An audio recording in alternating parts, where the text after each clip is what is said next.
Ladies and gentlemen, we just heard a 20-minute presentation from the World Wildlife Foundation Chief Executive Officer from Central and Eastern Europe. We will try to give you information about what we learned about the challenge we face and the time we have to solve the problem, and also how initiatives like the Science-Based Target Initiative can be a very, very effective method to solve the problem. And we now have 20 minutes or so for questions from our guest, Andreas Beckmann, and I am opening it to the floor and starting with Samantha from George Washington University. Hi, I guess my question is how do you navigate like campaigns and relationships with companies that don't want meaningful action, they just want to say that they're doing something, or how do you navigate those relationships? I think I got that.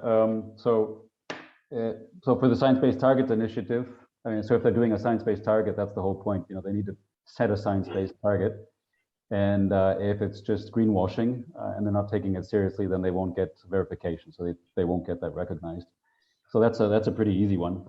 In terms of how WWF, let's say on one-on-one partner relationships, if we have a cooperation with a company, with companies, we have a whole due diligence process for vetting companies to make sure, first of all, that there's not, to make sure that it's not about greenwashing, to make sure that there is real substantial commitment of the company involved. And that, of course, varies from company to company and relationship to relationship. You know, but there is a real a process for vetting those. That looks into the actual we talk about transformational change. So what is the company doing in terms of its operations? And for any larger partnership, our expectations will typically be across a number of different areas. So I think pretty much every single case, there is an expectation that a larger company, a multinational company, will have set or will be in the process of setting a science-based target in line with 1.5 degrees Celsius. That's kind of a given at this point. And then depending very much on what the company does, you know, so in a company that like IKEA that has a lot of wood products, we'd probably expect them to have rigorous targets for their sourcing of wood. So FSC certification or recycled wood or commitments like that.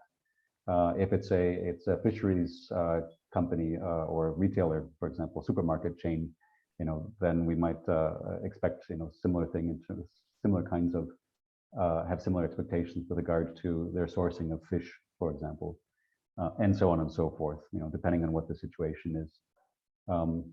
Again, each company is different, each sector is different, each partnership is different, but the expectation is, I would say in the past, you know, so 20 years ago, there was a much stronger focus on, I guess you could call it CSR, corporate social responsibility, where a company would give money for a good cause, philanthropy, and you know, we would take it and save the tigers. There wouldn't necessarily be a connection between that money and the company's core business. That's very much different now. There's still some cases like that, but in most cases, we're focused really on the company's core business in one way or another. I have a perhaps somewhat related question, thinking about that tipping point, arriving at a point where, because there are so many companies doing it, many more want to do it. And I wonder if you've seen it all. For example, let's take Velux, the window manufacturer, it coming on, and then other window manufacturers deciding they think they better do it also. I have a friend in Germany I want to ask. He has a family-run company called Roto Frank, which also makes windows. He's a direct competitor with Velux. Or just one more example, in wood products, there's a really big company here in Austria with headquarters in Vienna called Mondi. They make packaging. And we also know sustainability manager for Mondi, and I want to know if they have also become partners. Sorry, the sound is a little bit difficult. I missed the last question. So you were talking about Mondi. If they're partners of ours, was that the question? And as an example of the bandwagon principle, where some have gone down this path, and others say we've got to go down this path also. Yeah, I think we are still global partners with Mondi. I know the relationship is being negotiated or was recently negotiated. There's a long-standing cooperation with Mondi in South Africa. That's where the company started, which is very interesting, related to water management, especially. So trying to change, there's a real problem that the company had with regards to management of water as a result of some of the plantations that they had were sucking up water quite a bit and creating local problems with that. And so WWF partnered with Mondi in South Africa to address that and to try to improve the management of these plantation forests. They're major producers of wood biomass there. We also had, for a number of years, there's cooperation, has been cooperation for many years with Mondi in Russia. Now, of course, difficult, and I'm not sure, but I think Mondi might have withdrawn now from Russia as a result of the war. But we also had cooperation for a number of years with Mondi in Bulgaria as well, and that was related to, again, sourcing of wood, FSC certification, and related issues. We stepped away from cooperation with them in Slovakia. There were some issues with one of their daughter companies, which we had some issues with, and so we stepped away from that relationship there. But still, in other countries, it continues. Thank you very much. And let's go back to our audience. Who would like to ask the next question?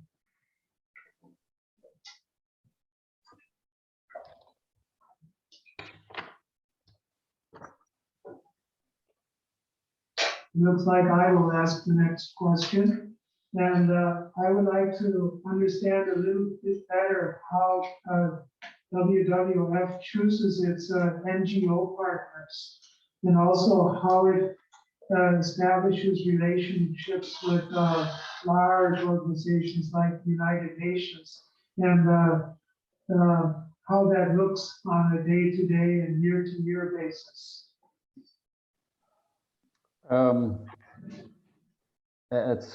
just wondering how it's a good question, because we're just in the process now of reviewing the way we engage with the corporate sector in terms of partnerships. So this committee that I mentioned earlier that I'm chairing, the Global Partnerships Committee, it's focused on the corporate sector, but the word partnerships, of course, can apply to others. And so one of the things we're trying to figure out is, or to clarify, is what part of the WWF network, who oversees relationships, not just with the corporate sector, but then others.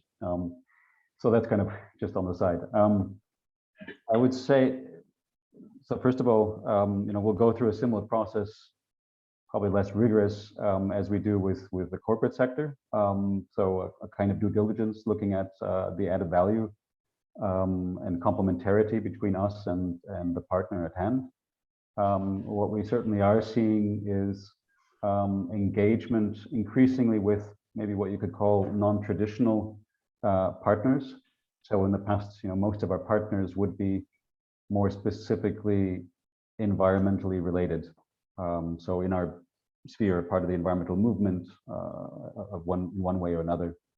What we're seeing increasingly, not just with regard to the corporate sector, but also with regard to other sectors as well, is that we are partnering with organizations like Save the Children, a global partnership we have just started recently. And I think that underlines, or labor unions would be another one.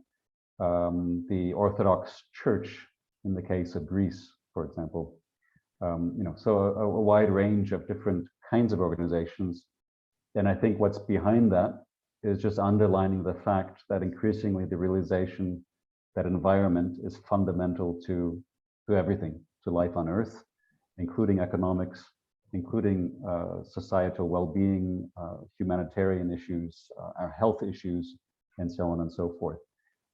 jobs in terms of labor unions. You can't have a healthy economy, you can't have good jobs if you don't have a healthy environment, at least not over the longer term. Maybe the short term, yes, of course, but certainly not over the longer term by definition almost. So as a result, there's an interest from other organizations, from non-traditional, non-environmental sectors in working with with environmental groups like WWF, but also vice versa. We are realizing increasingly how relevant others are, and they really provide a strong lever, I would say, in terms of trying to achieve change, because it doesn't help us much if we preach to the converted. We need to reach out to those who need to change in different ways. Maybe just an ending in our region of an interesting partnership that we had for a number of years now. At the moment, we don't have anything going on, but for many years we were working closely with the Red Cross on climate change adaptation. And that was interesting for us because we have strong relationships with the environmental community, with environmental ministries. Of course, less with ministries of interior responsible for disaster response, for example, or health ministries. And the Red Cross has much stronger relationships with them. So we're very complementary. The Red Cross approaches climate change from a disaster response or disaster prevention perspective, very much humanitarian focused.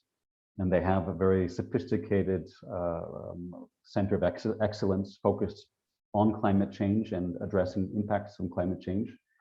WWF approaches the problem of climate change more from a ecosystems-based approach in terms of the impacts on nature, on the broader environment, which of course also have an impact on humans. So it's two complementary approaches to the same problem, and where we can leverage our complementary, not only know-how, experience, and expertise, but also relationships, resources, and so on. So that was an interesting cooperation that we had in the countries of former Yugoslavia, but also in the Caucasus, in Ukraine, and in Moldova as well. Thank you very much. We have two hands up, and we're going to go to the back of the room first to our colleague from Turkey, Khan Tasli. Hi, can you hear me good? Yes, give it a try. Hi, thank you very much for your presentation. I hope I understood what SBTI doing correctly, but I believe I need some reading to understand it fully. My question is the following. Don't you think that what you are doing should be required and regulated by the government, just as it is the case for instance, financial auditing? If I can put the question this way, can you imagine of a system where government makes, let's say, environmental auditing a requirement, but have this done by external, specialized and independent, let's say, environmental auditors, just as in the case of financial auditing? Great, thanks. You're hired. No, I mean, certainly that's interesting, and some things are going in that direction. And I think part of the reason why some of the companies are signing up for SBTIs because they see this kind of regulation coming and they want to be ahead of the curve. Whether the regulation goes so far as I would like, we have to see. But the more companies we get signed up for it, the closer we get to this tipping point, the easier it then becomes to then actually drive it through, also in terms of regulation. And if not regulation, that's just in terms of the way people do business, the expectations that are made of companies. There are some things that are moving in this direction anyway. So you might have heard of the taxonomy. So the European Union has a quote unquote taxonomy where they're labeling, let's say, sustainable approaches. And that can have an impact in terms of, or advantages in terms of the provision of financing, of money for businesses, which can be an important driver. Also, public procurement is also one of these levers that in many cases, and increasingly, hopefully, is used to drive forward change like that. So even if you don't have a regulation that says every company must have an SBTI target or act in this way, there are possibilities that you would have then public procurement requirements, so that if you want to sell something to the government, if you want to have a contract from a public body, which is a substantial part of the economies of all of our economies, then that they would have to have some kind of certification, SBTI, whatever it is. So there's already some movement in this direction. But if you can help us make sure that this turns into regulation, all the better. You're hired. We're also thinking about this sort of thing as we learn about more and more institutions and organizations, including the Paris Agreement Implementation and Compliance Committee, and its development of a rule book for compliance with Paris Agreement goals. And it seems like the SBTI, the Carbon Declaration Project, and also the Climate Action Tracker, that they all are circling around that kind of system whereby countries and businesses monitor and are held accountable. So we have another question from David Motto from Upper Austria. Great. What I wanted to ask is, so that you have a specific area designated for the transport sector. WWF has a specific interest in the transport sector, and even have some guidance, but nothing in particular that says that you can basically ask on specific arguments with specific possibilities to decrease in the transport sector, or what would you suggest basically? I'm not sure if I understood that. Okay. So is it transport? Is it transport? Yeah, I went through your website and it says that you have specific interest in decreasing the climate change concerning the transport sector.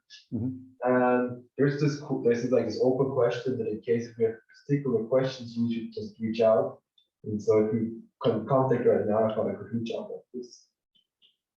The audio was really bad. What I got is decreasing, providing guidance for decreasing greenhouse gas emissions for the transport. What WWF is doing in particular to decrease climate change in terms of transportation?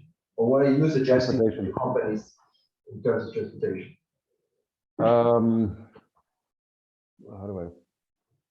So in terms of companies, so the kind of process that you'd have through the SBTI, so that kind of a process, it will depend, looking at their fleet of the transportation fleet, whatever it is, delivery trucks, for example. Take Coca-Cola, they have delivery trucks, and then looking at the emissions from those delivery trucks, and looking at then the company themselves, looking at how to reduce those emissions for that.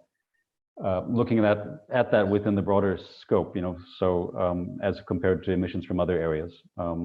And typically they need to improve things on all different, wherever they can, in a sense. In terms of more public policy, in terms of reducing transportation emissions, it very much depends on the country. And I can't speak on behalf of WWF Austria. As far as I know, they're not specifically focused on transportation emissions in Austria. They're looking more in terms of the broader picture, and then on specific areas, for example, the energy mix. So I couldn't speak to that right now. Across the countries that I'm working in, Romania, Bulgaria, Ukraine, and so on, we are not at this time working specifically on transportation emissions. So we're working at a higher level in terms of the policy, and then we take out specific issues that are especially related to the kinds of work that we do on biodiversity. So looking at improving guidance and guidelines for renewable energy development, hydropower, windmills, biomass, and so on. So these are areas that can have, it's great to have that renewable energy production. At the same time, it can have serious biodiversity impacts. And so that's where our focus is, on trying to safeguard from those impacts, and at the same time increase the production of renewables. It's not at all to say that transportation emissions are not important. It's just that we can't do everything. Thank you very much. We have, that might be the penultimate or even final question from Herr Gillesberger, also from Austria. Yes, thank you. You're all wearing masks. That's one of the challenges of the volume. Okay, good. Thank you very much. I wonder for reaching those SBTIs, sorry, how much like do companies rely on compensating their emissions? So what is either through like capturing with mangroves or other sorts of capturing? Like, do you see for when they develop those plans, which proportion is this compensating? Because I guess there are some companies who will not be able to reduce their emissions 100%. So yeah, how's the reliance on those kinds of certificates? Good question. So on the compensation, carbon sequestration projects, whatever, investing in growing a forest, for example, that will suck up the carbon, but otherwise unrelated to the company's core business. So the SBTIs and WWF in general, following also the SBTI approach, is very hesitant toward that, I would say. So basically, the science-based targets, the emissions reductions need to happen in the company's own operations. That's the key. Then in terms of residual emissions, for example, to get to net zero, so you've reached your 1.5 degrees pathway and you want to go beyond that and actually take care of residual so that you can say, like Velux says, that they are actually carbon neutral. Then you can, only after doing your homework, can you actually then do that carbon sequestration, that compensation projects. There are some specific cases where it's very difficult to go for technical reasons to have reductions. I'm thinking of I don't know, some of the fuels, airplane fuels, for example. So there are some allowances for that. That's why you need to have sectoral specific approaches. But in principle, the idea is that you need to do your homework. Each company needs to reduce their own emissions. Otherwise, all we'll be doing is we won't actually be reducing the emissions. We'll just be trying to compensate with it, which it's better than doing nothing, but it's not solving the problem itself of actually changing the economy, changing the production and consumption that is driving global warming. You mentioned Ukraine several times, and we are upset, like everyone is upset. And especially so because we recently learned that a number of Ukrainian cities had begun participating in green city projects with the European Bank for Reconstruction and Development, including Mariupol. And we don't know what actually was happening there. If you do, would you be willing to just in closing give us one example of what was going on before the war started? I don't know about, so we don't work that much in cities. So to be honest, I can't say what, I'm aware of a number of cities being engaged on greenhouse gas emissions. So part of what is it, the mayor's commitment to climate action and things like that. And there's a number of initiatives like that. We've had some engagement with cities specifically related to Earth Hour, so trying to raise awareness to climate change and so on. So we've had some initiatives like that, but generally that's not an area that we've been working on in Ukraine until to date. That's probably going to change in future. We're looking right now at eventually, hopefully sooner rather than later, reconstruction, and how do we engage in that process of reconstruction to make sure that we build back better, that the building back, the reconstruction in Ukraine of places like Mariupol is nature positive and climate positive, so that we actually come ahead of the curve as a result. But to date, our work in Ukraine has focused on natural resource management, nature protection, and policy work, with some work on energy, but mostly related to biodiversity safeguards around renewable energy sources. But like I say, we're probably going to be moving more into cities, infrastructure, energy going forward, just given the challenge, but also the opportunity that we're facing. Once again, Andreas, thank you very much. We have more questions. You just reminded me of the flag initiative that WWF has.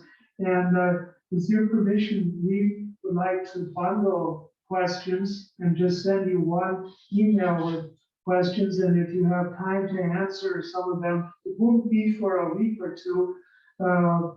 That would be excellent. And if you are also willing to share your presentation with us, that would help us for our future work immensely. Sure. Thanks All for right. your interest. Andreas, thank you very much for spending this hour with us. And we wish you all the best for reaching the tipping point, because it's in it's the best interest of all of us. Great. Thanks a lot. Take care, everybody. Bye-bye.